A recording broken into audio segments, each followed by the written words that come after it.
She had 3 minutes to live. The rope was cutting into her neck. 3 men stood watching. One raised his whip. Then a stranger appeared from the forest, a man 8 inches shorter than her, a man who hadn't spoken to another human in 7 years. He fired once. Everything changed. This is the story of how a mountain man saved a nun twice his size, married her 3 weeks later, and why that decision started a war that nearly killed them both. Montana Territory, September 1876. She had 3 minutes to live.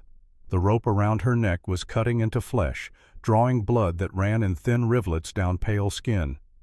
The woman's hands were bound behind her back, tied to the thick pine tree that kept her upright. Her black habit was torn at the shoulder, revealing scratches and bruises underneath. Her face, beautiful despite the terror etched across it, tilted upward as if searching the sky for salvation that wasn't coming. The man with the whip raised his arm again.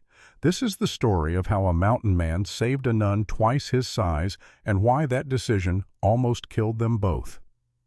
Montana Territory, September 1876. 3 months after Custer fell at the Little Bighorn, when the land still ran red with anger and fear, the mountains didn't care about the wars of men. They stood eternal indifferent, watching as human dramas played out in their shadow like brief flickers of firelight against stone. Ezra Blackwood crouched beside Beaver Creek, his hands working the trap he'd set 2 days prior. Empty again. The beaver were getting smart, or he was getting slow.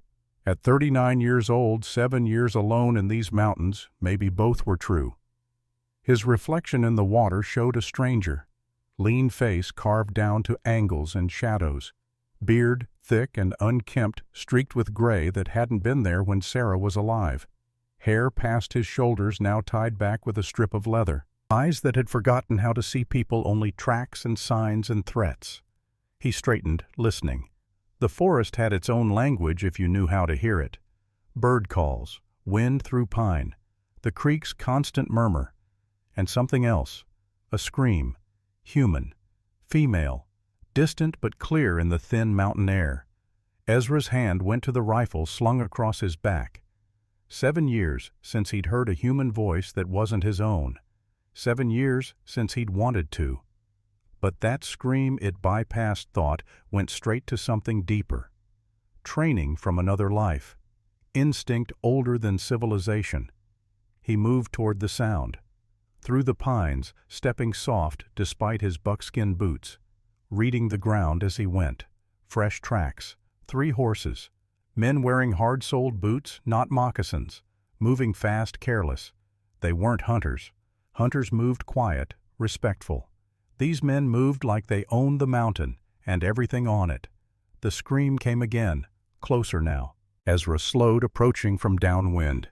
50 yards ahead, a clearing opened up where lightning had taken down an old growth pine last spring. 3 horses tied at the edge.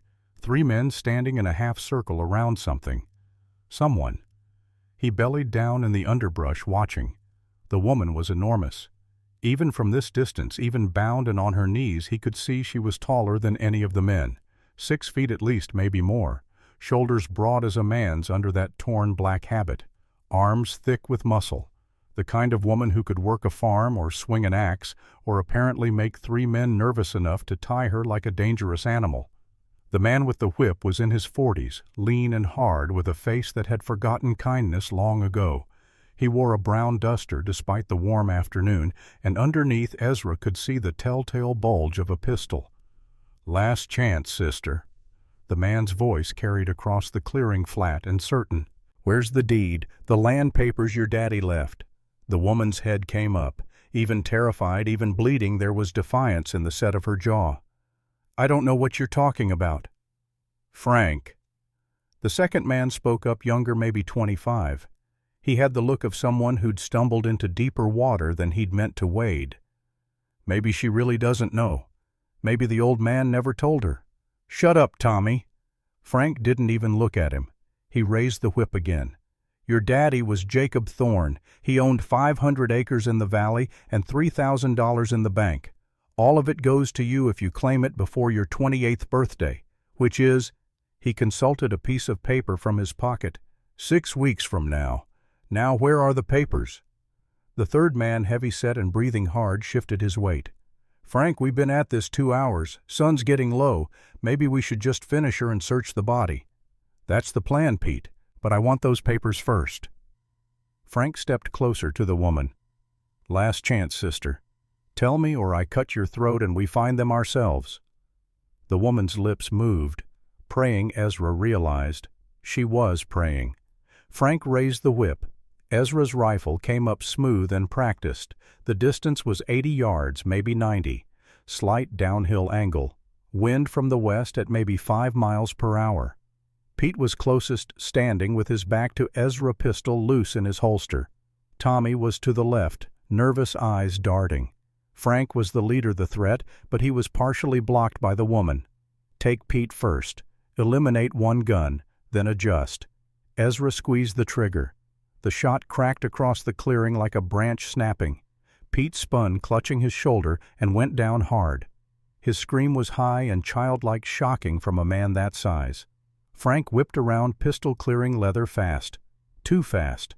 Trained. This wasn't his first fight. Ezra was already moving, rolling left, coming up behind a different tree. Tommy had his gun out but was pointing it everywhere and nowhere panicked. Frank's eyes scanned the tree line looking for the shooter. Show yourself. Frank's voice was steady despite the situation. You got 1 shot. Now I got 3. Ezra said nothing. Talking gave away position. Frank fired twice into the trees, blind shots meant to flush out or intimidate. The bullets went wide, thudding into pine trunks 20 feet from where Ezra crouched. Tommy, get to the horses. Pete, can you ride? Pete was still screaming, clutching his shoulder. Blood ran between his fingers, black in the fading light. It hurts, Frank. God, it hurts. Can you ride or not? I think so. I can try. Frank fired another shot, this one closer. The man had good instincts, was narrowing down Ezra's location by process of elimination. Another few seconds, and he'd have the angle. Ezra aimed carefully, not at Frank, but at the ground 3 feet to his left. Fired. Dirt and rocks exploded upward. Frank jerked back, and in that instant of distraction, Ezra stood, aimed properly, and fired again.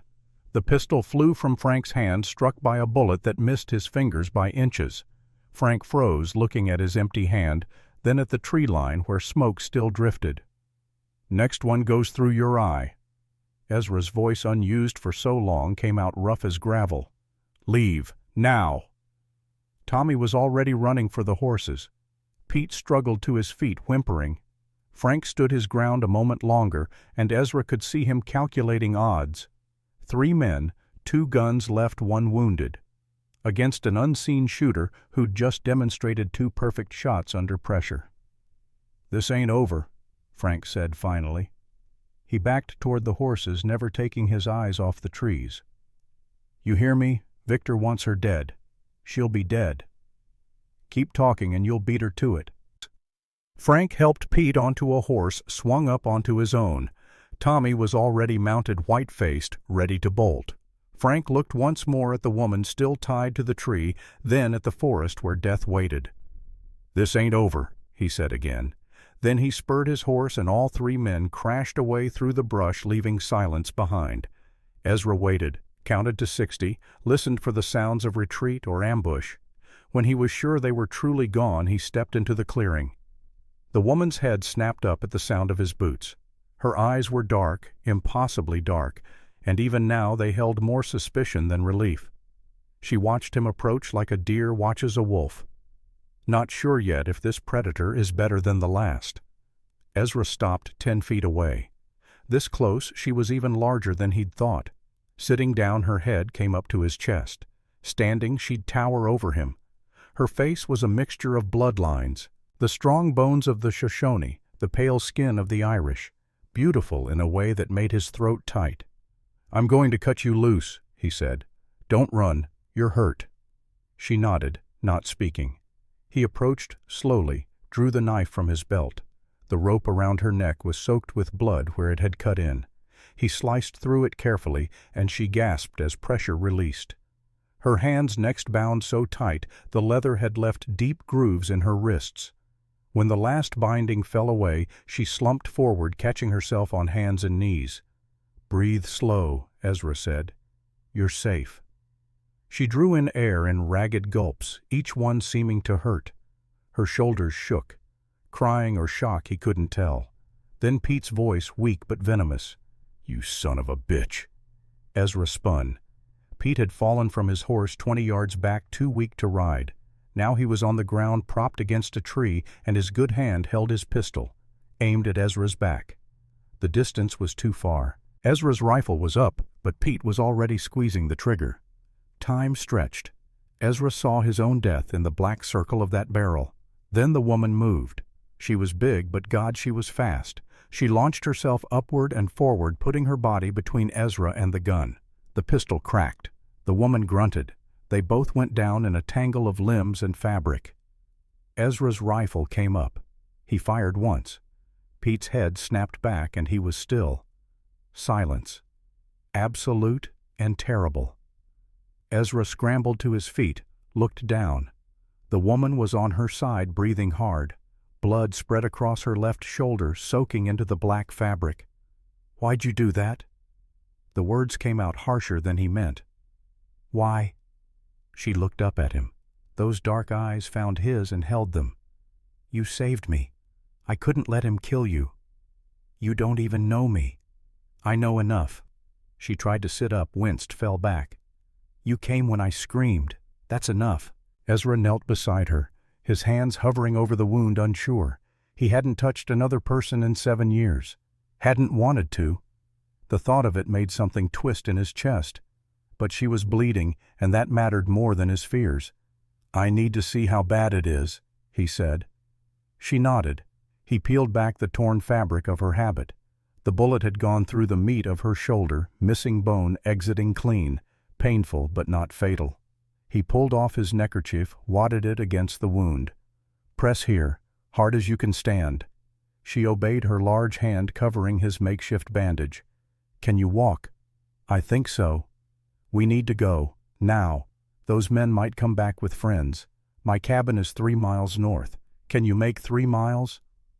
She looked at him, really looked, taking in his size, a full 8 inches shorter than her, his weathered face, his strange eyes. And something in her expression shifted, recognition maybe, or resignation. "I'll make it," she said. He helped her to her feet. Standing, she was taller than he'd guessed, 6'2" at least. She swayed, caught herself, straightened. Even wounded and terrified, she held herself with a dignity that made his chest ache. "I'm Ezra," he said. "Ezra Blackwood. Sister Abigail, Abigail Thorne." Thorne, the name Frank had used. "Your daddy was Jacob Thorne." "We'll talk when we're safe," Ezra said. He retrieved his rifle, checked Pete's body. The man was dead, eyes staring at nothing. Ezra had killed men before, during the war, during the early days out here, when outlaws thought a lone trapper was easy prey. It never got easier. The weight of it never lightened. He took Pete's gun, his ammunition, what little food he had in his saddlebags. Waste was a sin in the mountains. The dead had no use for such things. "This way." He started north, setting a pace he hoped she could match. Behind him he heard her first few steps. Unsteady but determined. He didn't look back. Looking back was how you missed what was ahead. And ahead in these mountains, death waited as patient as stone. They walked in silence for the first mile. The forest closed around them, familiar and safe to Ezra, foreign and threatening to the woman who followed. He could hear her breathing, labored but steady, the rustle of her habit against brush, the occasional small sound of pain when the wound pulled wrong. At a creek crossing he stopped, knelt, drank, filled his canteen. She did the same, moving stiff, favoring the injured shoulder. "Who were they?" Ezra asked. "I don't know." She wiped water from her mouth with the back of her hand. "I was traveling from St. Catherine's Convent in Wyoming to visit a sick family in Helena. The wagon was ambushed 6 miles back. They killed the driver, an old man named Henry who'd done nothing but be kind. They wanted papers, a deed." She looked away. "My father died last year. I hadn't seen him in 13 years. Not since I entered the convent. I didn't know he'd left me anything. $3,000 and 500 acres is a lot of anything. I don't want it. I don't want any of it. Her voice was fierce. Money is what killed my mother. My father's drinking and debts. I went to the convent to escape all that. Ezra studied her. The set of her jaw. The way her hands clenched. She was telling the truth, or believed she was. Well, someone wants you dead for it. That man Frank, he said a name. Victor. Her head snapped up. Victor. You know him. Victor Thorne. My uncle. My father's older brother. She stood abruptly swayed, caught herself against a tree. He's the one who tried to marry me off when I was 14, sold me like livestock to pay his debts. That's why I ran. The pieces were fitting together now. A family, land, money, greed, the oldest story in the world. Your uncle wants you dead so he can claim the inheritance, Ezra said. Apparently. She laughed, bitter and broken. I've been hiding in a convent for 13 years, and it still wasn't far enough. Something fell from her pocket when she'd stood. A piece of paper folded small. Ezra picked it up, opened it. The handwriting was crude but clear. Victor Thorne, 500 per head. Dead, not alive. He showed it to her, watched the color drain from her face. $500, she whispered. I'm worth $500 dead. To them, not to God. He folded the paper, tucked it in his own pocket. Come on, we're almost there. The last 2 miles were harder. The sun was setting, painting the sky in shades of blood and fire. Shadows grew long and strange. Abigail was limping now, her breathing ragged. Twice she stumbled. The second time Ezra caught her arm to steady her. The contact shocked them both. Her skin was warm through the thin fabric. Alive. Real. He let go quickly, stepped back. Sorry, he muttered. It's all right. But her voice was strange. They walked on. The cabin appeared as the last light was dying. Small, rough-built from pine logs, chinked with mud and moss. A single window covered with oiled paper. A chimney of stacked stone. The door was thick oak, barred from inside with an iron bolt he'd forged himself. Home. For 7 years his only home. It's not much, Ezra said. It's shelter. That's more than I had an hour ago. He lifted the latch, pushed the door open. Inside was darkness and the smell of old smoke and cured meat. He lit a candle, and weak light pushed back the shadows. One room. A narrow bed in the corner, just a frame with rope webbing and a straw mattress. A table and 2 chairs, though one chair hadn't been sat in for 7 years. A stone fireplace. Shelves holding tin plates, cups, a few books. Traps and tools hanging on pegs. And on the wall opposite the bed, a tin-type photograph in a simple frame. A woman. Young, maybe 25. Pretty in a soft way with light hair and gentle eyes. She was smiling at something beyond the camera's view. Abigail saw it, glanced at Ezra, looked away. Sit, he said, pointing to the good chair. I need to look at that wound properly. She sat, moving carefully. The chair creaked under her weight. She was too tall for it, her knees nearly to her chest, and something like shame crossed her face. Ezra pretended not to notice. He built up the fire-set water to boil. From a shelf he took clean cloth needle and thread, a bottle of whiskey. His hands shook as he laid out the supplies. This close to her in the small space of the cabin, he could hear every breath she took, could smell pine and blood, and something underneath, something human and female and terrifying. This is going to hurt, he said. I know. He helped her out of the torn habit top, trying not to look at anything except the wound. But it was impossible not to see. The breadth of her shoulders, the strength in her arms, the way muscle moved under skin. She was built like a warrior, like the Shoshone women he'd seen long ago who could ride all day and fight all night. The wound was angry red but clean. The bullet had gone straight through. You're lucky, he said. Another inch to the right and it would have hit the bone. Another inch down and it would have nicked the lung. God was watching over me. He looked at her then. Really looked.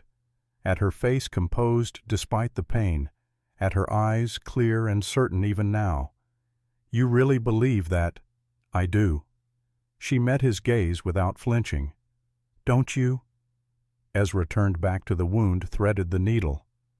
"I did once, long time ago." He worked in silence, stitching the entry wound first, then the exit.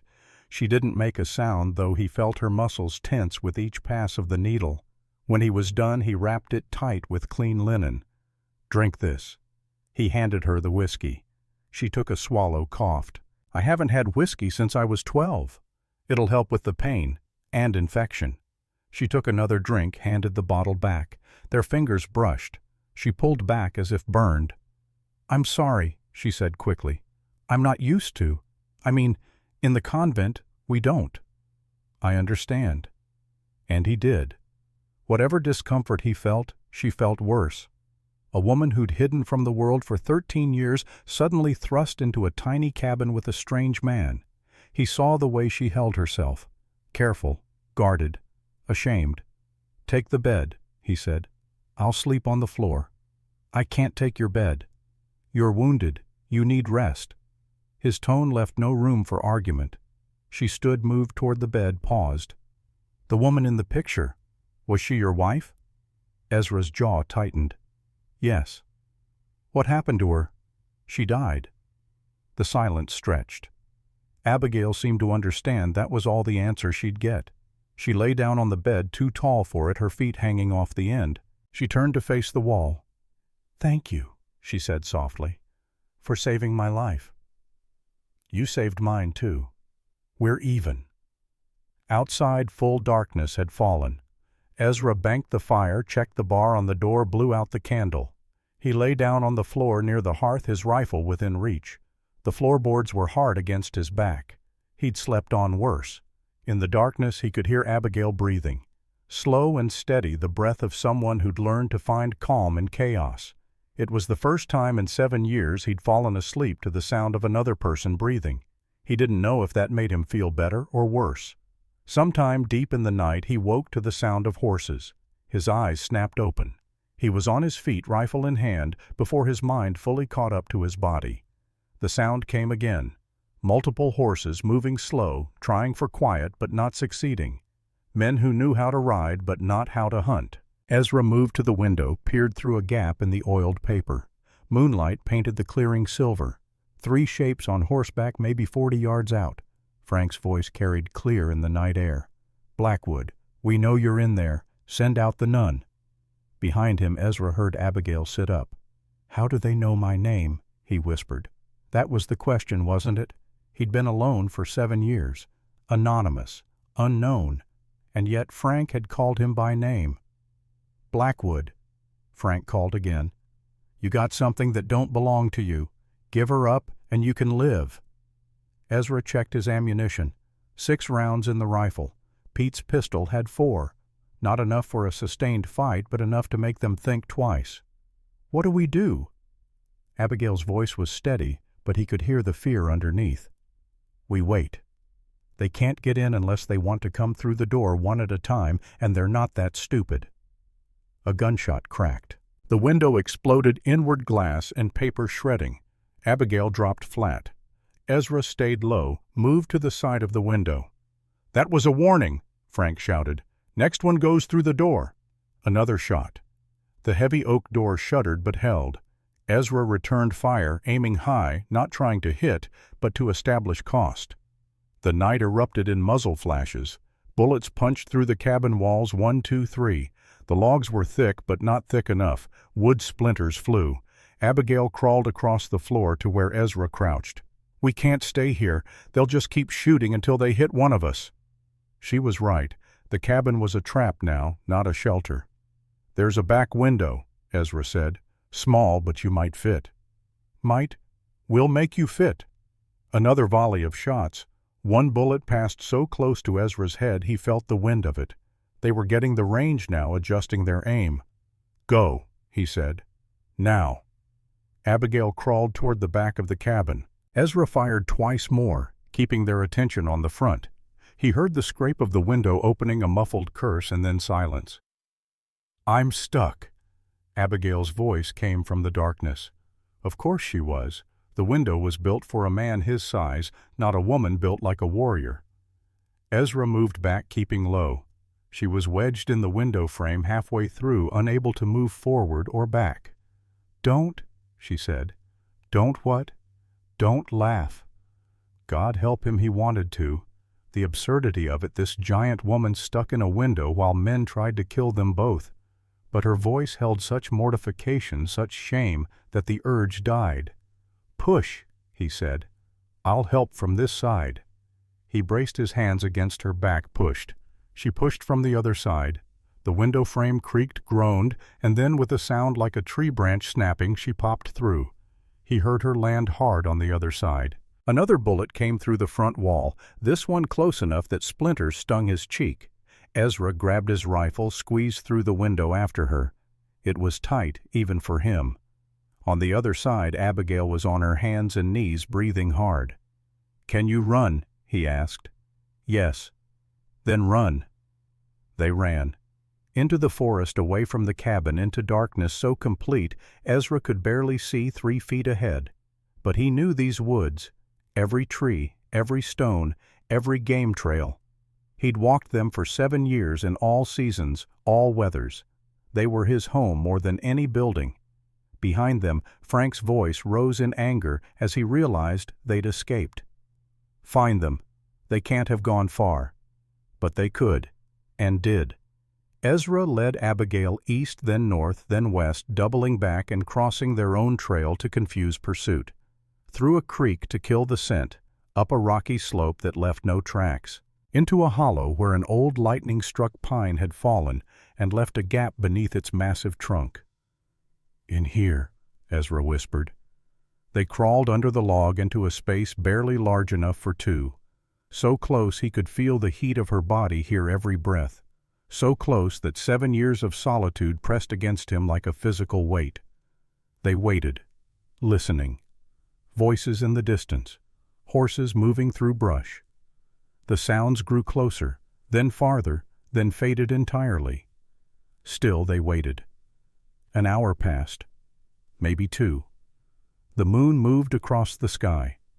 Gradually the night sounds returned. Owls, small creatures rustling in undergrowth. The forest accepting their presence again. "Are they gone?" Abigail whispered. "For now." "Will they come back?" "Yes." Ezra shifted, trying to find a comfortable position in the cramped space. "Your uncle wants you dead. He's not going to stop because we ran away." "Then what do we do?" That was the question. Ezra had been asking himself the same thing. His cabin was compromised. They knew where he lived, knew his name somehow. Staying was death. But where could they go higher, he said. Up into the high country. There's places up there even the Shoshone don't go. We can hide out until winter. By then maybe your uncle will think you're dead. Maybe he'll give up. And if he doesn't... Ezra didn't have an answer for that. They emerged from hiding as the first gray light of dawn filtered through the trees. Abigail was shivering, her shoulders stiff with dried blood. Ezra's back ached from the cramped position. They both looked like they'd been dragged behind a horse. "We need supplies," Ezra said. "Food, ammunition, blankets. All of that's back at the cabin." "Can we risk it?" "We have to. We won't last 3 days in the high country without proper gear." They approached the cabin, carefully circling wide, watching for ambush. The clearing was empty. The door hung open, kicked off its hinges. Inside, the place had been ransacked. Table overturned, shelves swept clean. His few possessions scattered and broken. But they'd missed the important things. The cash he'd buried beneath the floorboards. Dried meat flour, coffee powder, and shot. He'd learned long ago to hide what mattered. While he dug up supplies, Abigail stood watch at the window. She'd found a coat of his, far too small, and wore it anyway. It made her look even larger, more out of place. "Ezra," she said softly. He looked up. "The picture of your wife. It's gone." He looked at the wall. The nail was there, but the frame was missing. They'd taken it. Why to taunt him?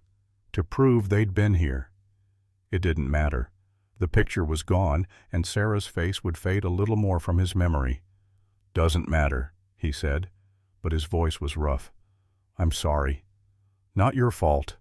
He went back to loading supplies into a pack. "None of this is your fault." "Feels like it is." He stood, looked at her, really looked. At this woman who'd appeared in his life like a thunderstorm, sudden and violent and impossible to ignore. She was too big, too strong, too different to ever fit in the world she'd been born into. No wonder she'd hidden in a convent. No wonder she looked at him with such desperate hope and such terrible fear. "Listen to me," he said. "What your uncle is doing, that's on him, not you. You didn't ask to be born. You didn't ask for that inheritance. You're just trying to survive. Nothing shameful in that." Her eyes went bright with tears. "Do you really believe that?" "I do." She wiped her eyes with the back of her hand, a gesture so vulnerable it made his chest ache. "Thank you." He turned away uncomfortable with her gratitude, with the way it made him feel. Responsible, connected, alive. "We should go," he said. "Sun's up. They might come back." They left the cabin behind. Ezra took one last look at the place that had been his home, his prison, his refuge. 7 years of his life contained in those 4 walls. Now abandoned, violated, meaningless. He turned his back on it and walked into the forest. Abigail followed. They walked north and east, climbing steadily. The terrain grew rougher, the trees thinner. By midday, they'd reached the high meadows where wildflowers still bloomed in defiant beauty despite the approaching autumn. By evening, they'd climbed above the tree line into a landscape of stone and sky and wind. They made camp in a sheltered hollow. No fire too dangerous. They ate dried meat and drank water from a spring so cold it made their teeth ache. As darkness fell, they huddled together under a single blanket, sharing warmth because the alternative was freezing. "Tell me about your wife," Abigail said suddenly. Ezra stiffened. "Why?" "Because she's part of why you're here, alone, and I want to understand." He was silent so long she probably thought he wouldn't answer. But something in him, some locked door creaked open just a crack. "Her name was Sarah. I met her when I was 25 working as a blacksmith in a town called Silver Creek. She was the teacher's daughter. Pretty, kind. Too good for me, everyone said, but she didn't care. We married a year later." He stopped, swallowed. "We were happy. 1 year. Just 1 year of being happy. Then she got pregnant. Everything seemed fine. The midwife said the baby was healthy. Sarah was healthy. And then—" The words stuck in his throat like broken glass. "Labor went on too long. Something was wrong. The baby was turned wrong or stuck or I don't know. There was so much blood. The midwife couldn't stop it. Sarah kept saying she was cold, getting colder. I held her hand, and I felt the life go out of her. Felt it. And I couldn't do anything. Couldn't save her. Couldn't save my son. Both of them gone, and me still here." Silence. Just the wind moving across stone.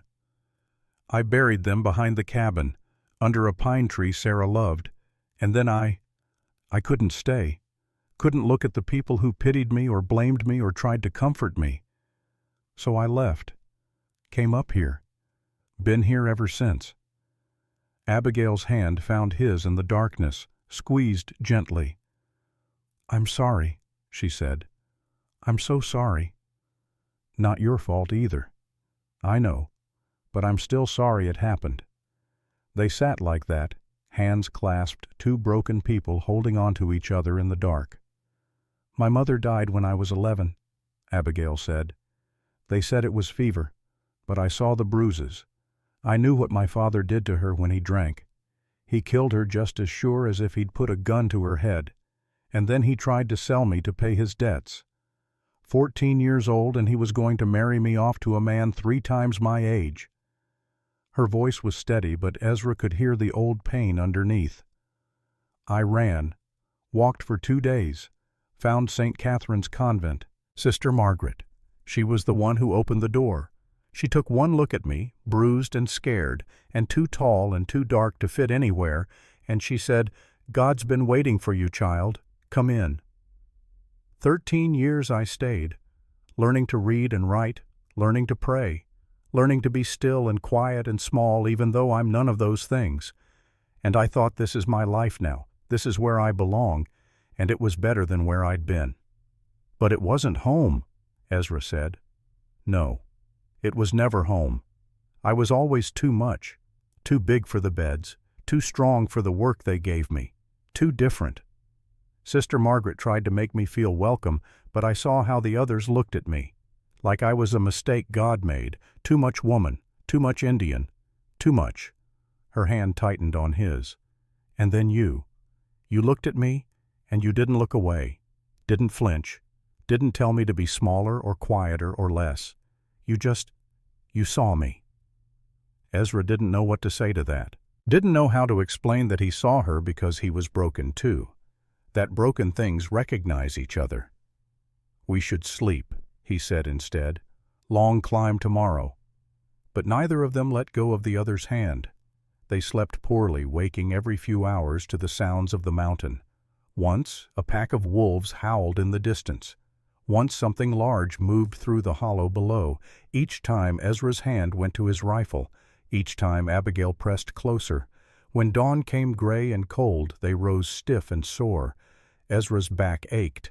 Abigail's shoulder was swollen, the bandage stained with fresh blood. "We need to change that," Ezra said, pointing to her shoulder. She nodded, too tired to argue. He unwrapped the old bandage, examined the wound. It was healing, but slowly. The stitches held, but the skin around them was red and hot to the touch. "Might be infected," he said. "What do we do?" "Keep it clean. Watch it. If it gets worse, we'll have to deal with it then." He rewrapped it with clean cloth, his hands gentler than they needed to be. She watched his face as he worked, and he felt the weight of her gaze like sunlight. "You're good at this," she said. "Taking care of people." Had practice. Sarah was always cutting herself in the garden. The name hung between them. Sarah, the ghost he carried. They ate a cold breakfast and started climbing again, higher and higher into country that didn't welcome humans. The air grew thin. Each breath took effort. Abigail struggled with the altitude, her face gray breathing labored. "We can rest," Ezra said. "No, keep going. They might still be following." She was right. So they climbed.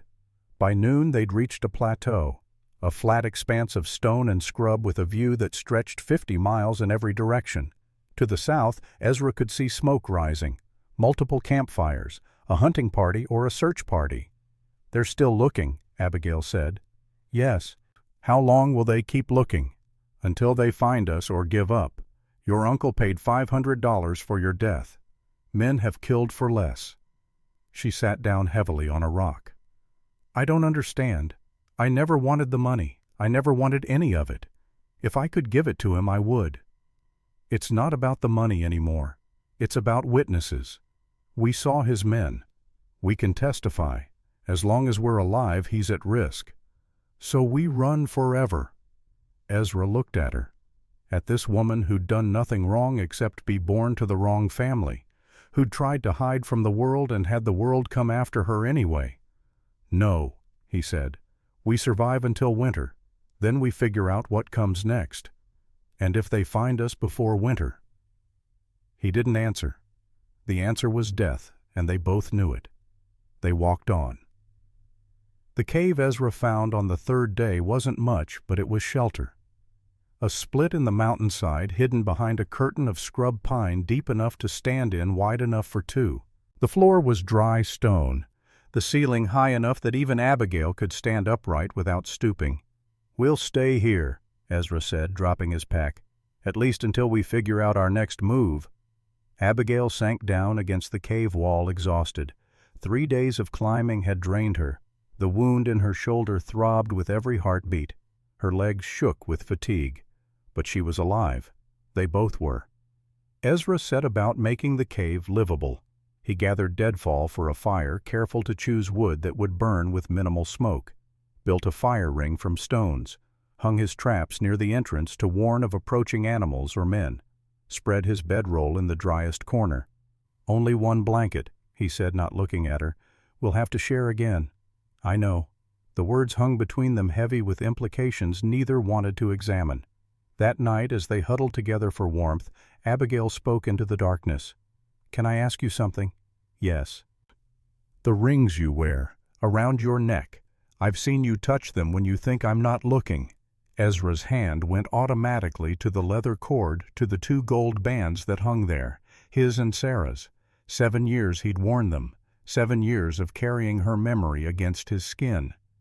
"Wedding rings," he said. "Mine and my wife's." "You wear them both?" "Yes."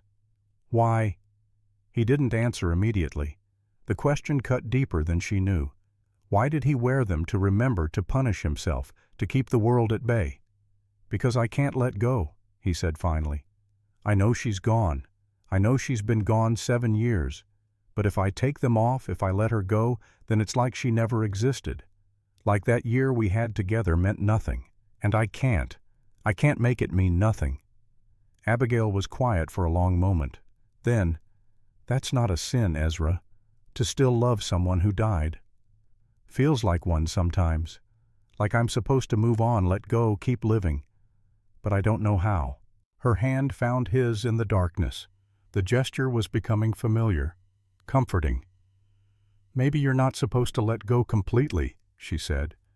"Maybe you're just supposed to make room for what comes next." He didn't know how to respond to that, didn't know if he believed it. So he said nothing, just held her hand and listened to the wind howl across the mountain. The 4th day, Ezra taught Abigail how to set snares. They needed food, and his supplies wouldn't last forever. She learned quickly, her large hands surprisingly deft with the thin wire and delicate triggers. "Like this." She held up a completed snare. "Exactly like that. You're a natural." She smiled, and the expression transformed her face, made her look younger, less burdened, beautiful in a way that made his throat tight. They set the snares along a game trail, spacing them carefully. As they worked, Ezra found himself watching her, the way she moved economical and sure, the way her dark hair caught the light, the way she bit her lower lip when concentrating. He forced himself to look away. That evening, one of the snares yielded a rabbit.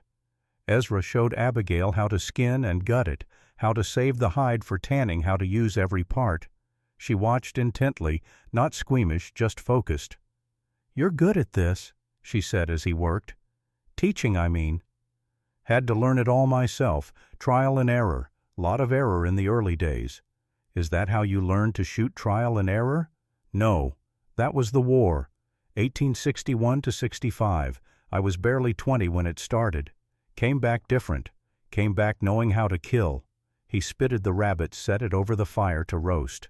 The smell made his mouth water. Fresh meat after days of dried provisions. "I don't like killing," he said quietly. "Never have. But I'm good at it. And up here being good at it is the difference between living and dying. You killed Pete to save me." "Yes." "Do you regret it?" Ezra looked at her. At this woman who'd thrown herself in front of a bullet meant for him, who'd saved his life the same day he'd saved hers. "No," he said. "I don't regret it." They ate in comfortable silence, tearing the meat with their hands, savoring every bite.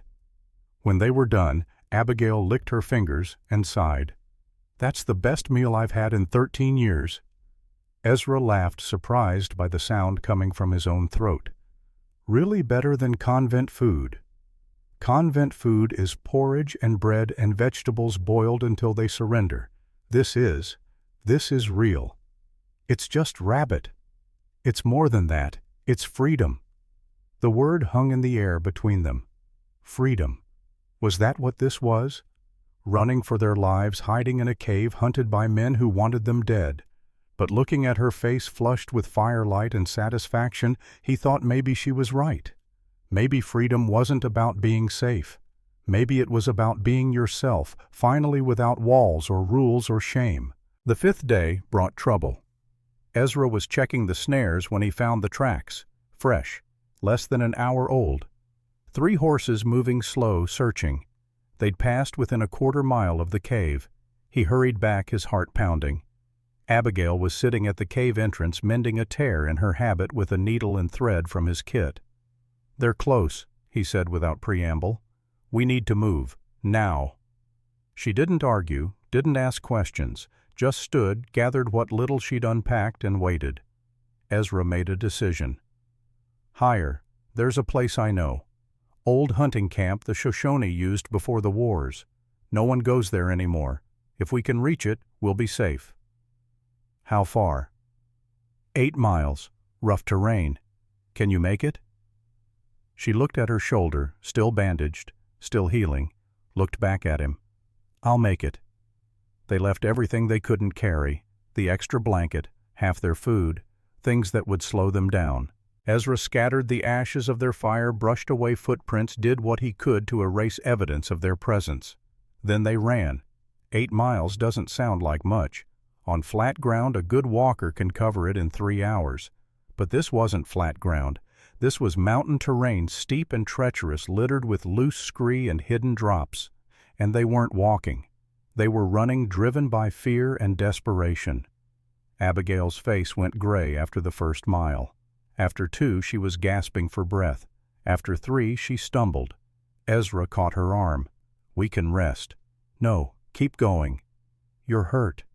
"I said keep going." Her voice was fierce, brooking no argument. So they kept going. Behind them, distant but growing closer, they heard voices, men calling to each other, the sounds of a search party spreading out, covering ground. "They're gaining," Abigail panted. "I know. Stay close."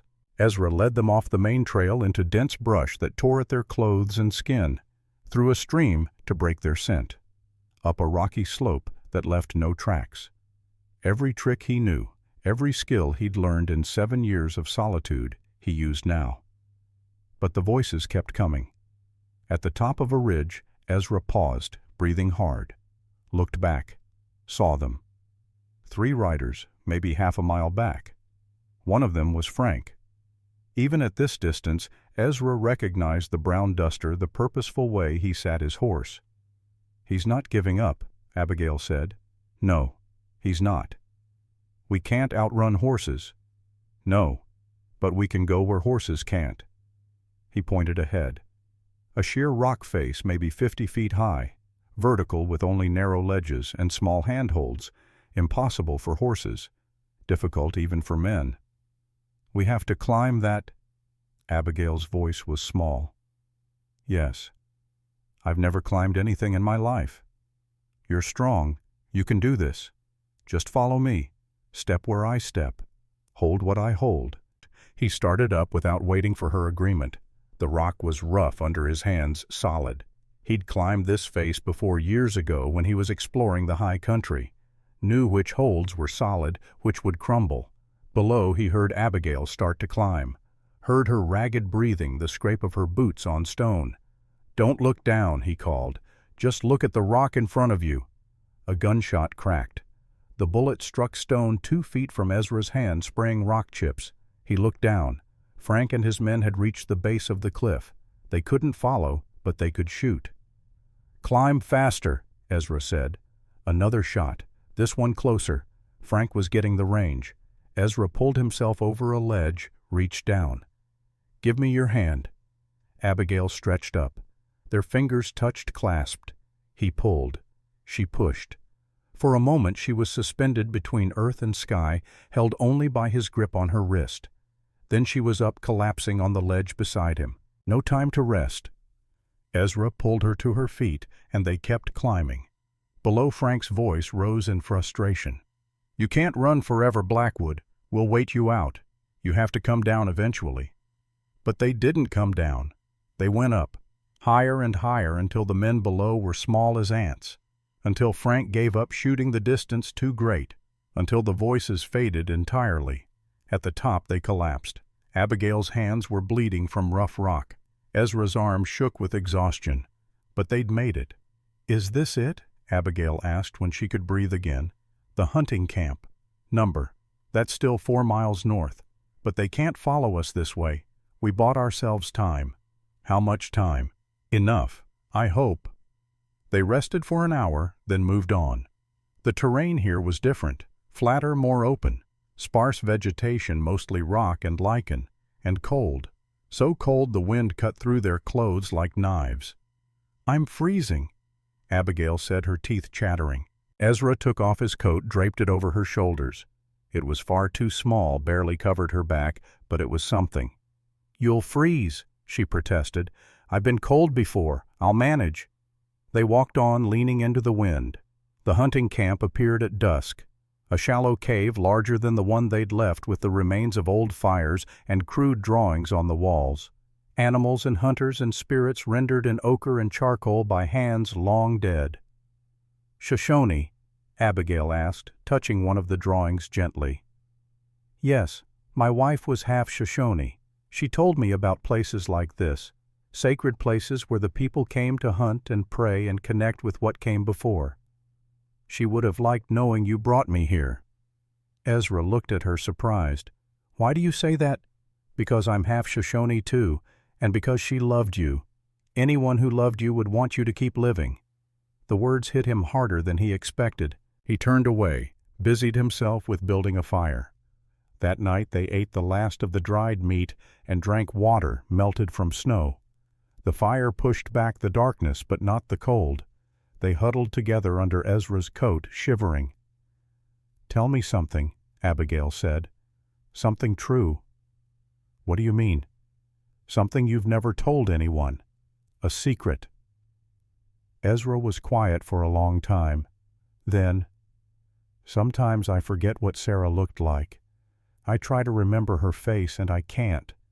It's been 7 years and she's fading, and that terrifies me more than dying." Abigail's arms tightened around him. "You want to know a secret?" "Yes." "I was glad when they came for me, the men who tried to kill me. Not glad they wanted me dead, but glad someone knew I existed. 13 years in that convent, and I felt invisible. Too big to ignore, but too different to acknowledge, like I was a ghost haunting my own life. And when Frank grabbed me when he said my name, I thought finally, someone sees me, even if it's someone who wants me dead." Ezra turned to look at her. The firelight painted her face in amber and shadow. Beautiful. God, she was beautiful. "I see you," he said. "I've seen you from the beginning. I know. That's why this is so hard." "What's hard?" "Being this close to you, wanting, knowing I can't." His heart was pounding. "Can't what?" "Can't want you the way I do. I took vows, Ezra. I devoted myself to God." "You said they were temporary vows, that you never took final vows." "They were still vows. They still meant something." "Did they mean more than this?" He gestured between them. "More than what we have right here." She pulled away, stood up, paced to the cave entrance. Her back was to him, her shoulders rigid. "I don't know," she said finally. "I don't know what this is. I don't know what I'm allowed to feel. I've spent 13 years learning to be small and quiet and invisible, learning to deny everything I am, and now you're asking me to. To what? Throw it all away." Ezra walked to her, slowly giving her time to move away if she wanted.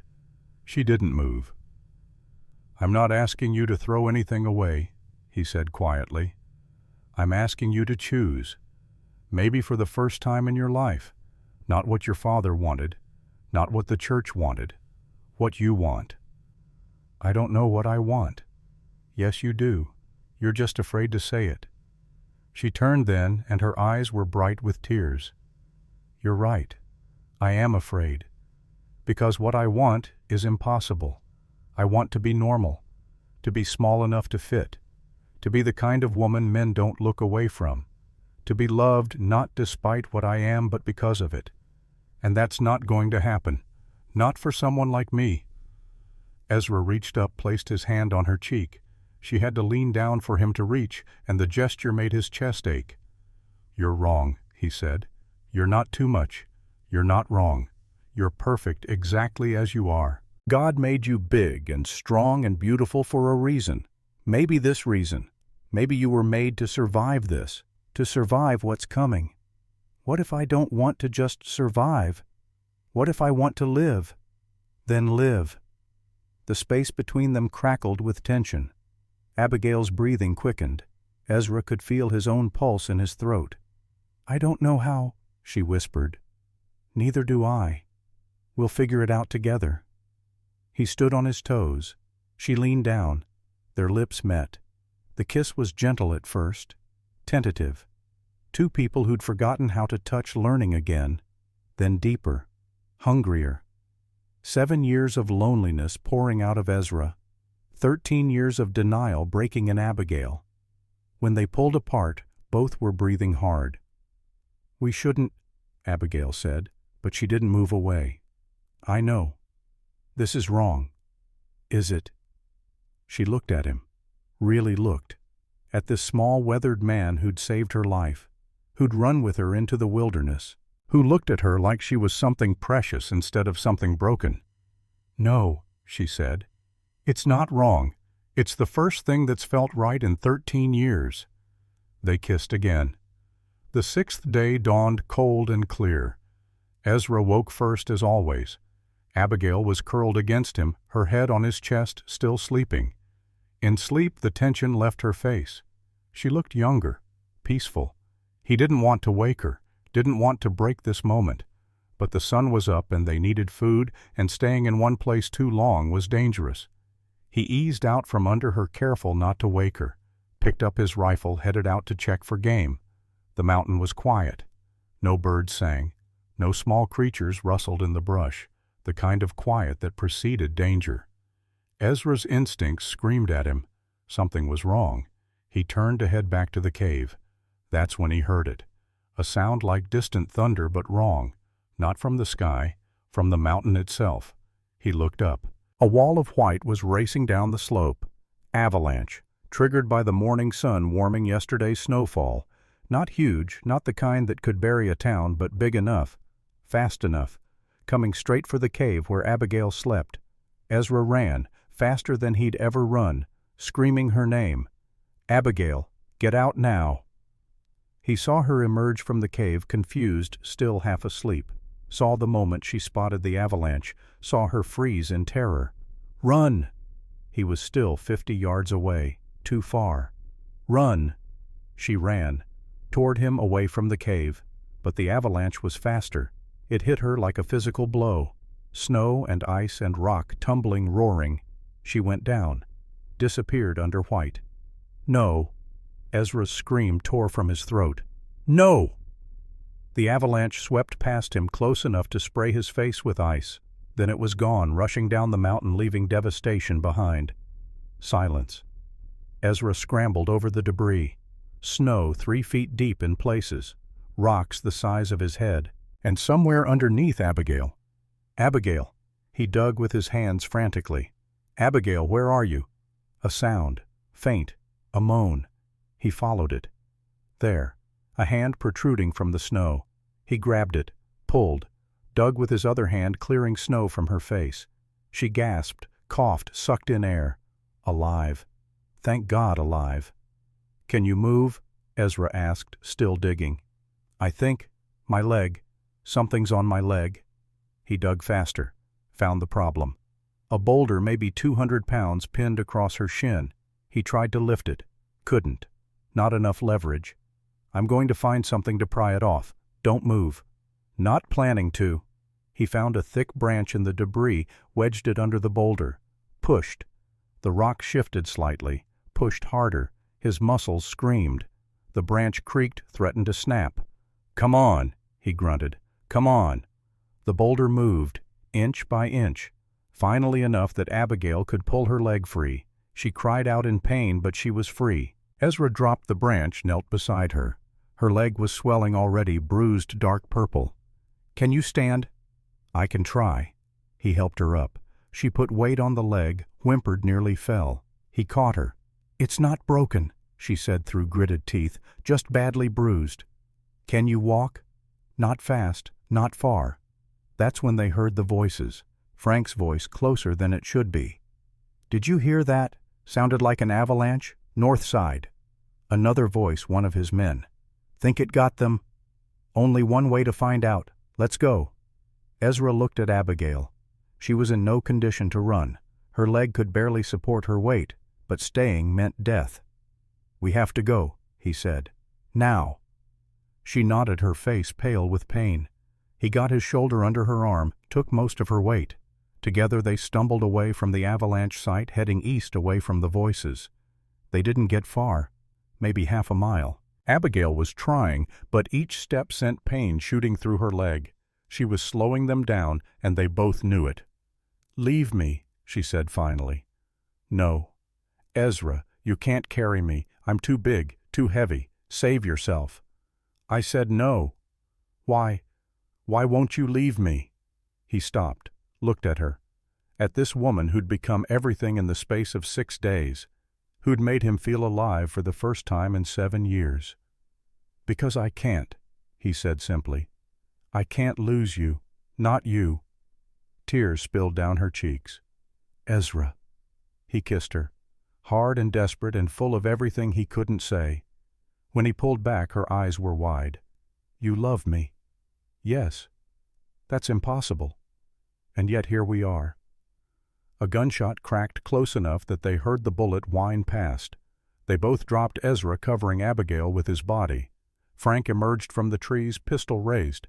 Behind him, the other man rifle at the ready. They'd been flanked. "Well, well," Frank said. "Look what the avalanche didn't kill." Ezra's rifle was slung across his back. No way to reach it before Frank could fire. Pete's pistol was in his belt, but same problem. They were caught. "It's over, Blackwood. Give up the Nun and I'll let you walk away." "No deal." "Then you both die here." Frank cocked the pistol. "Your choice." Ezra stood slowly, hands raised, positioning himself between Frank and Abigail. If one of them was going to die, it would be him. "Move," Frank said. "Let me see her." "No." "I said move. Make me." Frank's finger tightened on the trigger. This was it. This was how it ended. Ezra had time for one thought. "I'm sorry, Sarah. I'm sorry I couldn't protect her either." Then a gunshot rang out, but not from Frank's pistol. Frank's other man dropped, clutching his thigh. Blood poured between his fingers. Everyone froze. From the trees emerged a young man. Tommy, the one who'd run at the first rescue. He held a rifle, still smoking. "No more Frank," Tommy said. His voice shook, but his hands were steady. "I'm done. No more killing." Frank turned slowly. "Tommy, what are you doing?" "What I should have done from the start. Walking away." "Victor will kill you. He'll kill your family." "Maybe. But I'll die knowing I didn't murder an innocent woman. That's got to count for something." Frank's eyes went cold. "You're a dead man." "Maybe. But so are you if you don't lower that gun." The standoff held for 5 seconds that felt like hours. Then Frank lowered his pistol. "This isn't over," he said to Ezra. "Victor wants her dead. He'll send more men. You can't protect her forever. Watch me." Frank looked at his wounded companion, at Tommy, at Ezra and Abigail. Then he turned and walked away. Just walked, leaving his man bleeding on the ground. Tommy waited until Frank was gone, then lowered his rifle. He looked at Ezra. "Get her out of here. Go somewhere he can't find you." "Why are you helping us?" "Because she's right. I'm tired of being the bad guy. Tired of doing Victor's dirty work. Maybe this one good thing will balance the scales a little." He looked at Abigail. "I'm sorry. For what we did. For what we tried to do." Abigail nodded. "Thank you. For this." Tommy helped his wounded companion to his feet. "We're heading south. You should go north. Put as much distance between you and Victor as possible. And ma'am, that inheritance, it's cursed. It's cost too many lives already. Don't let it cost yours." Then he was gone, supporting his wounded friend, disappearing into the forest. Ezra and Abigail were alone. "Can you walk?" Ezra asked. "I'll have to." They walked. Slow and painful, but they walked. North and east into territory even more remote, away from Frank and Victor and the inheritance that had brought nothing but death. As the sun set, they found another cave. Smaller than the last, barely big enough for two. But safe. Hidden. Theirs. Ezra built a small fire while Abigail rested. Her leg was swollen to twice its normal size, the bruising spectacular. But she could move, it could flex her foot. Not broken. That was something. "We can't keep running," she said quietly. "I know." "So what do we do?" Ezra poked at the fire, watching sparks rise. "We survive until winter. Snow closes the high passes in a month, maybe 6 weeks. Victor's men won't be able to reach us. Come spring, we figure out what's next. And if they find us before winter, they won't. You can't promise that." "No, I can't, but I can promise I won't let them take you. I'll die first." Abigail reached for his hand. "Don't say that. Don't even think it. I need you alive, Ezra. I need you." He turned to look at her. In the firelight she was beautiful, strong and fierce and perfect. "I need you too," he said. "More than I thought possible. 6 days ago I didn't know you existed. Now I can't imagine existing without you." "Is that love or just survival?" "I think maybe they're the same thing." She pulled him close, kissed him. The kiss was different this time, not desperate or scared, certain, claiming. When they pulled apart, her eyes were dark with something that made his breath catch. "Ezra," she said softly, I don't know how to." He understood what she was asking, what she was offering. "Neither do I. Not really. Sarah was my only." "Then we'll learn together." "Are you sure, your vows?" "Were never final. I never took final vows. I was waiting, I think, for this, for you, for something that felt right." She cupped his face in her large hands. "This feels right." "Yes." What happened next was awkward and tender and real. Two people who'd been alone too long finding each other in the darkness, learning each other's bodies, each other's needs. Abigail was shy about her size, tried to make herself smaller. Ezra showed her she didn't need to, showed her that her strength was beautiful, that he loved her exactly as she was. Afterward they lay tangled together, breathing hard, scared and happy in equal measure. "I love you," Abigail whispered. "I know. I love you too." "What do we do now?" "We sleep. Tomorrow we keep surviving. That's all we can do." She curled against him, her head on his chest. Within minutes her breathing evened out. Sleep. Ezra stayed awake longer watching the fire die, thinking about Sarah, about the life he'd lost, about Abigail, about the life he might have found. The 2 rings around his neck pressed against his skin, a reminder, a question. Could he let go? Could he love again without betraying what came before Sarah's voice in his memory, gentle as always? "Live, Ezra. Don't waste what time you have." He closed his eyes and slept. The next week passed in a strange rhythm. Days spent hiding, nights spent together. They barely spoke about what had happened between them, but it changed everything. The way they moved around each other, the casual touches, the looks that said more than words. Abigail's leg healed slowly. The swelling went down. The bruises faded from purple to yellow to gone. Within 10 days she could walk without limping. They settled into the cave like it was a home. Ezra taught Abigail to hunt. She was a better shot than he'd expected, her strength allowing her to hold the rifle steady. They brought down a deer together, working as a team. Butchered it, smoked the meat, saved the hide. At night they talked. About everything and nothing. About their pasts and their fears and their hopes. About what might come next. "We can't stay here forever," Abigail said one night. "Winter's coming. We'll freeze without proper shelter." "I know. So what do we do?" Ezra had been thinking about this, about options and outcomes. "We go back, not to my cabin that's compromised, but to civilization, to a town. File a claim on your inheritance before your birthday. Make it legal. Once it's yours, Victor has no reason to kill you. He'll still be angry. Let him be angry. Anger isn't the same as having $500 to pay killers. Once the money's legally yours, he can't touch it, can't touch you. What about Frank? He knows we're alive. We'll deal with Frank when we have to. But first we need to establish your claim. How long until your birthday?" She counted on her fingers. 4 weeks, maybe less. Then we have time. We rest another week, let your leg fully heal. Then we head down. Find a town with a land office. File the claim. Get married if we have to satisfy the will's conditions. Abigail's head snapped up. Married.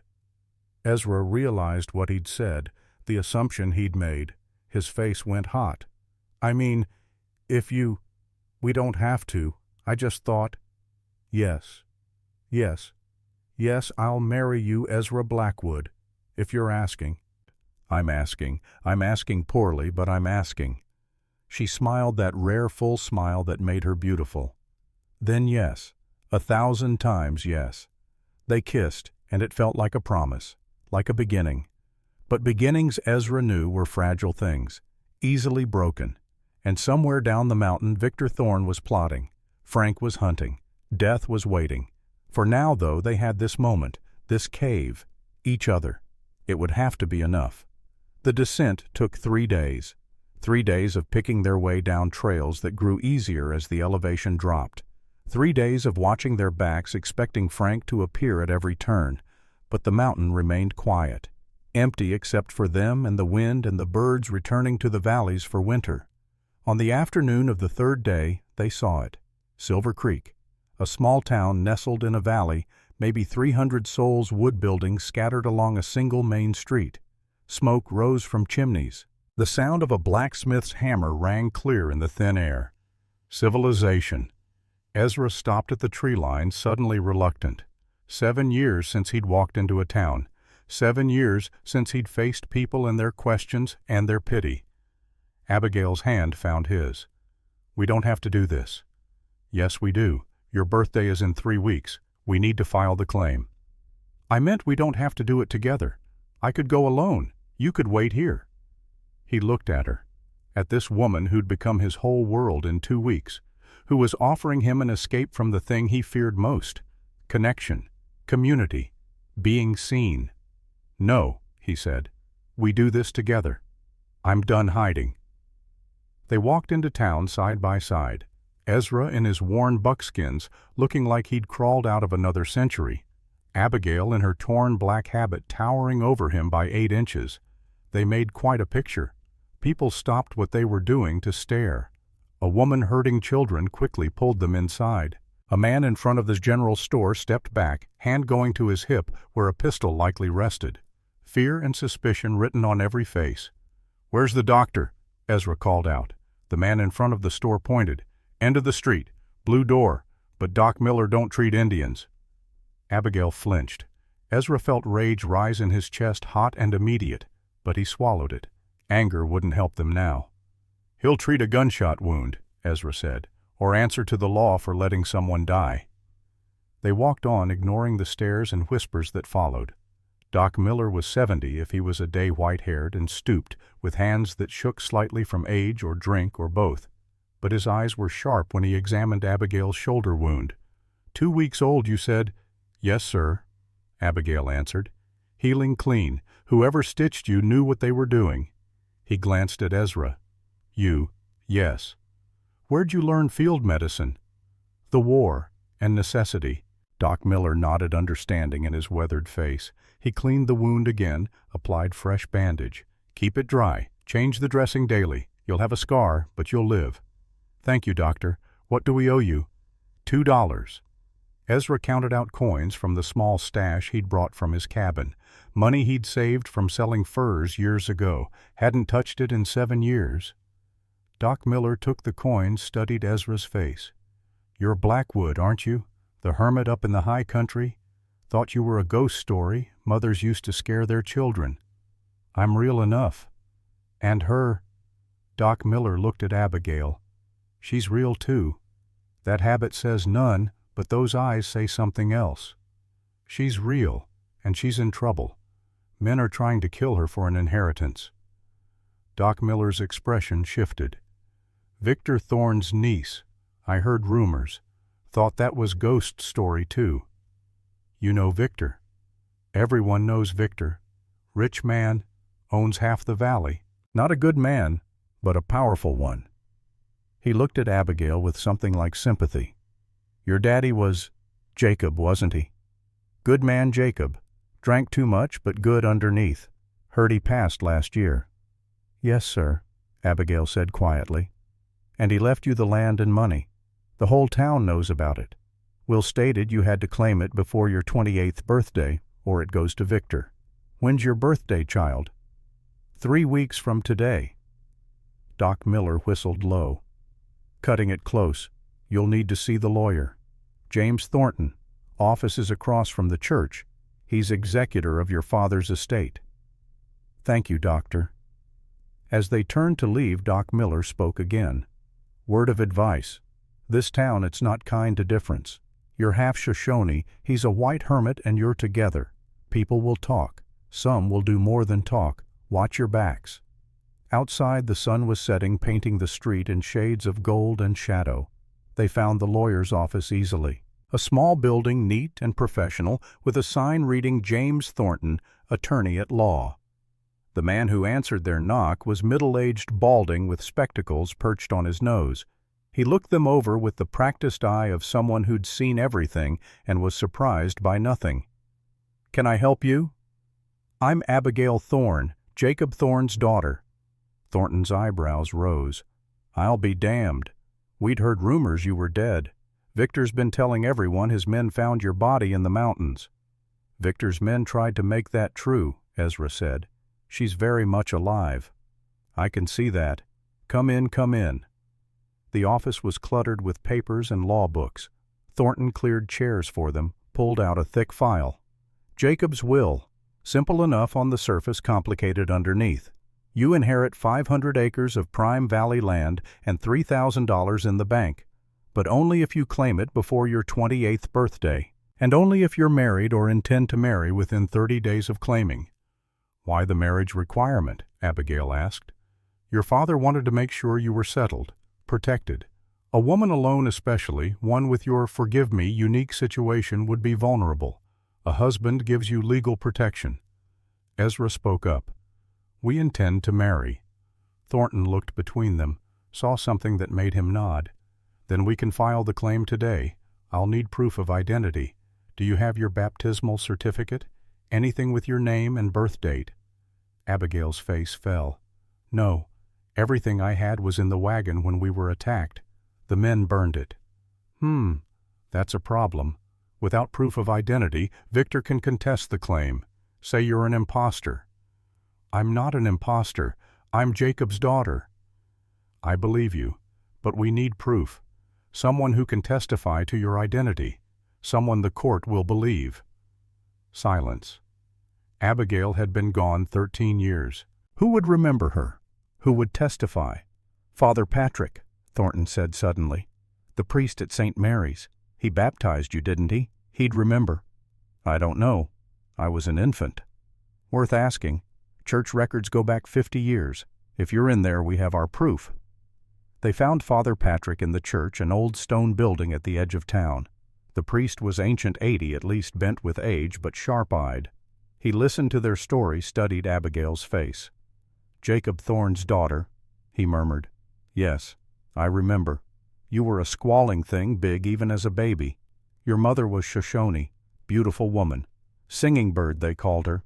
Jacob loved her desperately, though he had a poor way of showing it. You remember me.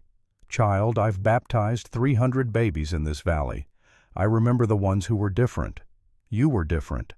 He shuffled to a cabinet, pulled out a leather-bound book. Parish records. Flipped through pages, found what he wanted. Here, Abigail Maria Thorne, born September 15, 1848. Baptized September 22nd. Mother Singing Bird of the Shoshone. Father Jacob Thorne. Tears spilled down Abigail's cheeks. Proof. Finally proof that she existed, that she mattered. Father Patrick looked at her with kindness. You'll claim your inheritance. Yes, Father. Good. It's rightfully yours. Jacob wanted you to have it. Told me so before he died. Said he'd been a poor father, but at least he could give you security. The old priest paused. You're planning to marry this man? Yes, Father. Patrick looked at Ezra. You love her? with everything I am. And you," he turned to Abigail, "you love him." "Yes, Father, more than I thought possible." "Then I'll marry you, tomorrow if you like. No sense waiting when Victor's men might still be hunting." "Thank you, Father." That night they stayed at the town's small boarding house. The proprietress, a widow named Mrs. Henderson, looked at them with suspicion, but took their money readily enough. She gave them separate rooms, of course. Propriety demanded it. Ezra lay alone in his narrow bed staring at the ceiling. Tomorrow they'd file the claim. Tomorrow they'd marry. Tomorrow his life would change forever. A soft knock at the door. He opened it. Abigail stood in the hallway wearing a nightgown Mrs. Henderson had lent her. It was far too small, barely reaching her knees. "I couldn't sleep," she said. "Neither could I." "Can I come in?" He stepped aside. She entered, closed the door softly behind her. "I'm scared," she admitted. "Tomorrow everything becomes real, legal, permanent." "Are you having second thoughts?"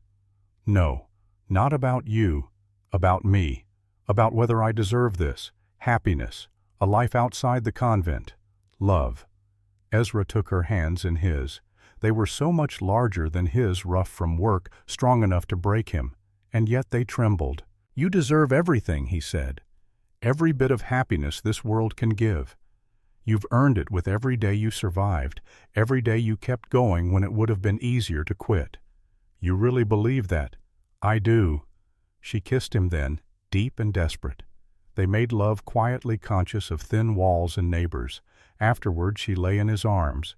"When we're married," she said softly, "what will we do? Where will we live?" "On your land. We'll build a house, start fresh, maybe raise some cattle, maybe plant crops, whatever we want. I've never had whatever I want before." "Then it's time you did." Morning came too soon. They dressed in the best clothes they had, which wasn't much. Ezra in a clean shirt borrowed from the boarding house.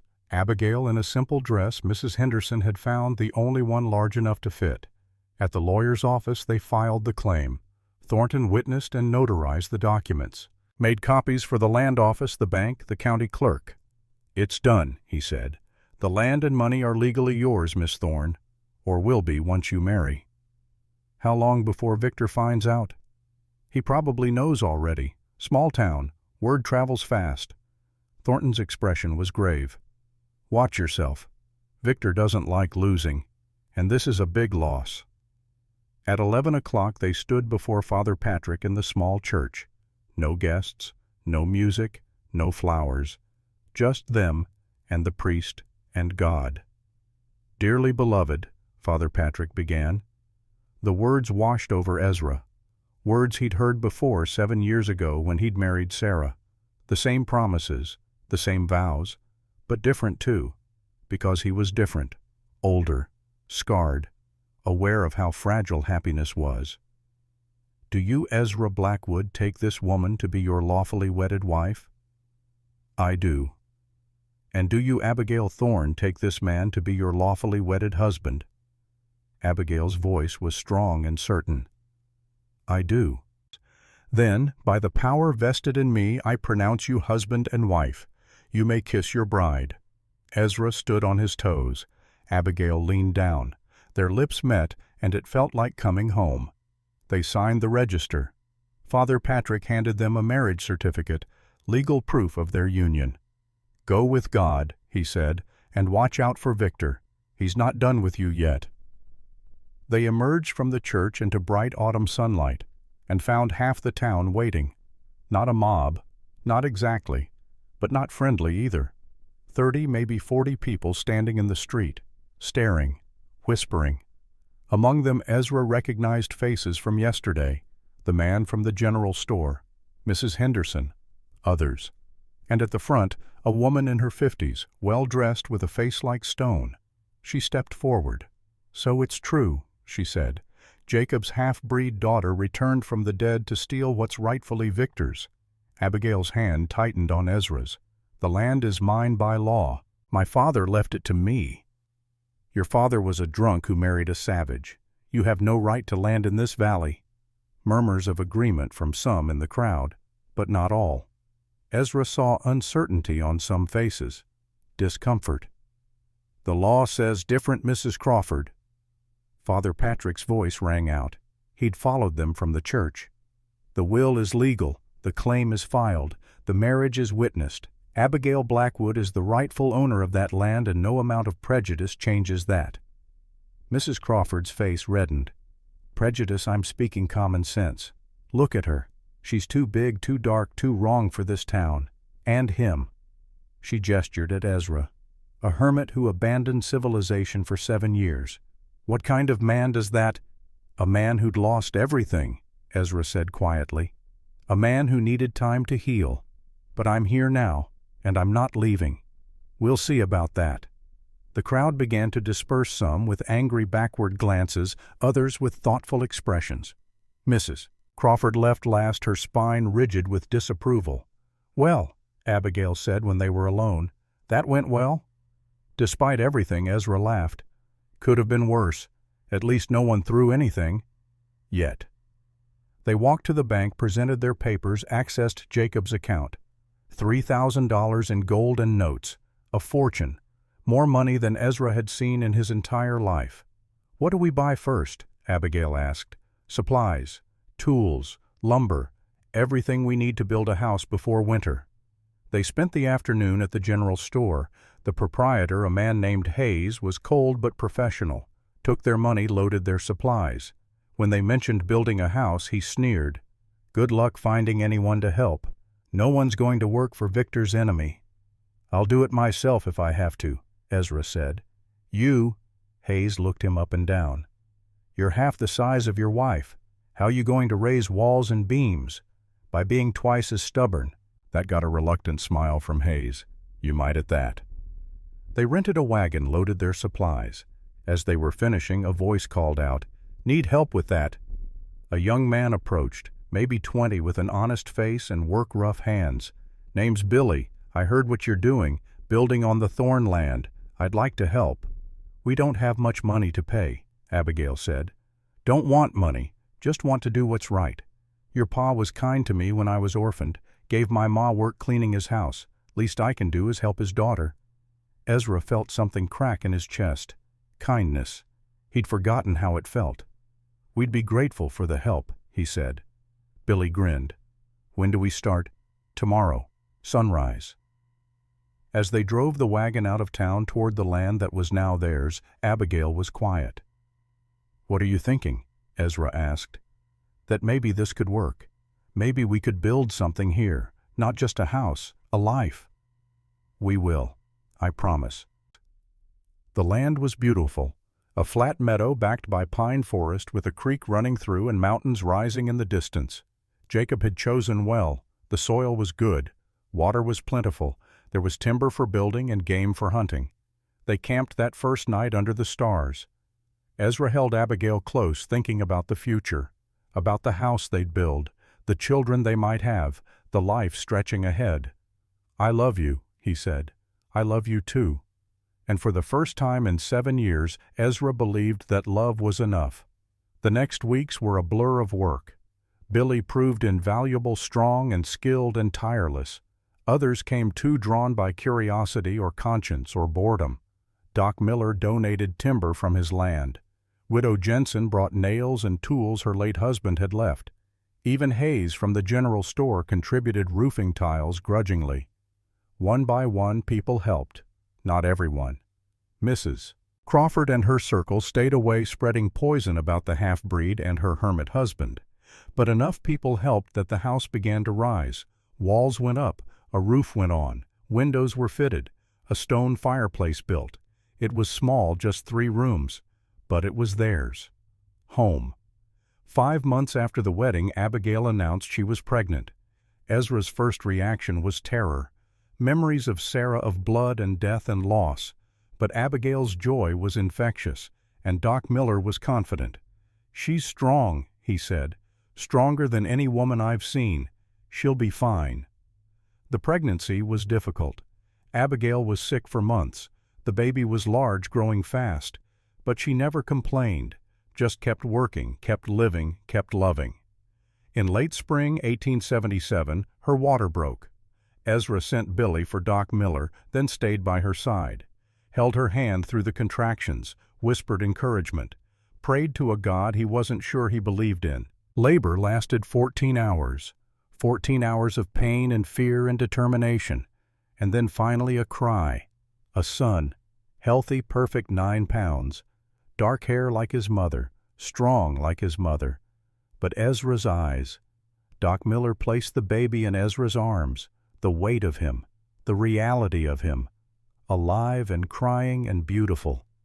"You did it," Ezra said to Abigail, tears streaming down his face. "You did it." She smiled, exhausted but radiant. "We did it."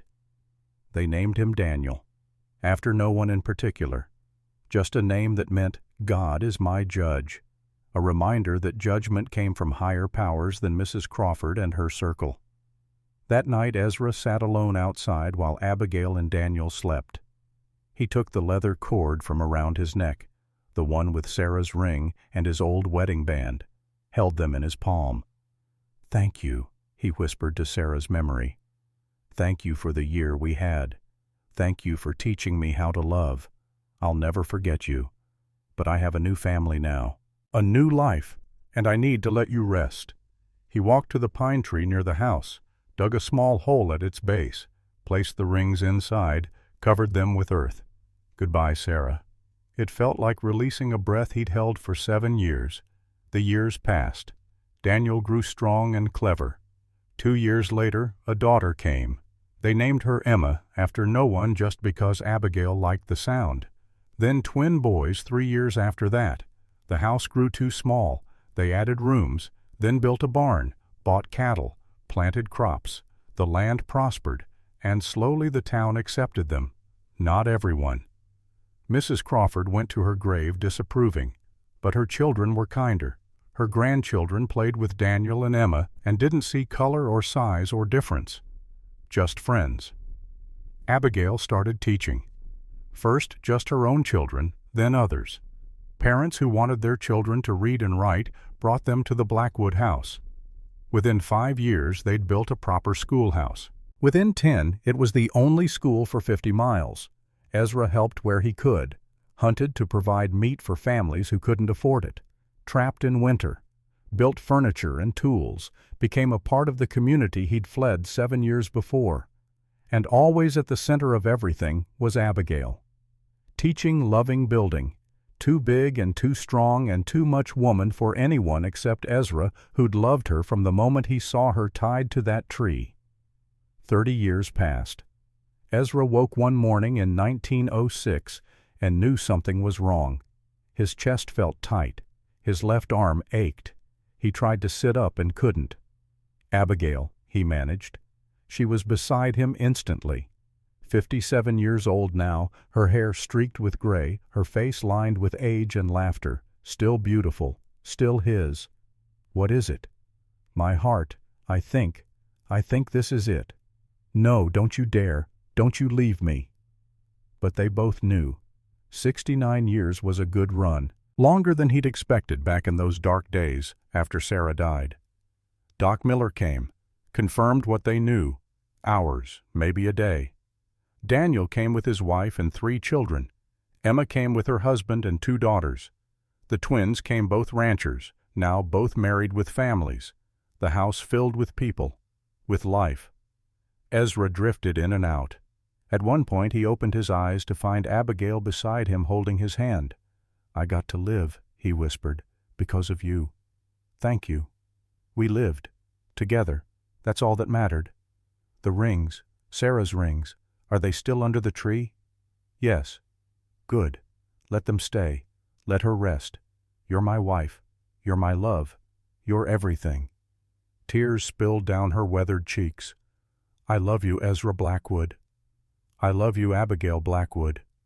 He closed his eyes, took one more breath, and was gone. They buried him on the hill behind the house, under the pine trees he'd planted 30 years before.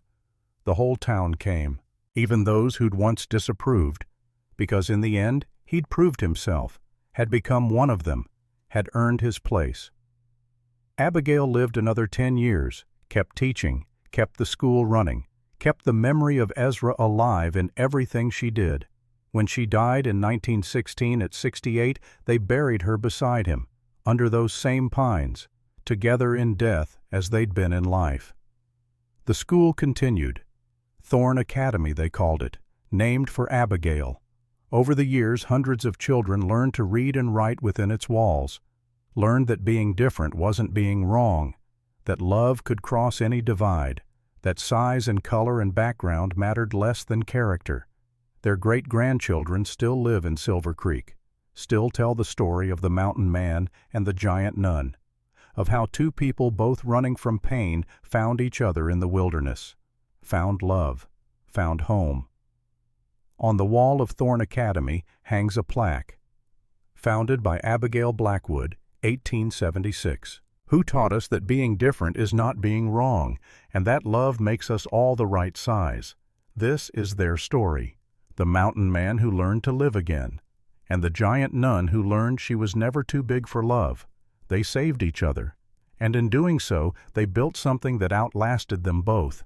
A family, a community, a legacy, the kind of legacy that echoes through generations, that changes lives, that proves again and again that love is stronger than fear, that acceptance is more powerful than prejudice, that two broken people can heal each other and build something beautiful from the pieces.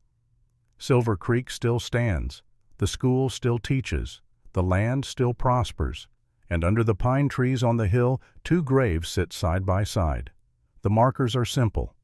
Ezra Blackwood, 1837 to 1906, beloved husband, father friend. Abigail Blackwood, 1848 to 1916, beloved wife, mother teacher. Visitors sometimes leave flowers, sometimes just stand in silence reading the words, feeling the weight of a story well lived. And if you listen carefully on quiet evenings when the wind moves through those old pines, you can almost hear them. Ezra's quiet voice, Abigail's gentle laugh, the sound of two people who found each other against all odds and refused to let go. Their story ended long ago. But the love they built, the life they created, the lessons they taught, those continue. In every child who learns to read at Thorn Academy, in every person who chooses love over fear, in every soul who believes that being different makes you special, not wrong.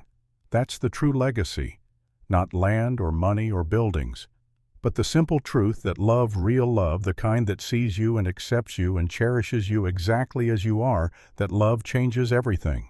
It changed Ezra, brought him back from the dead inside to the living.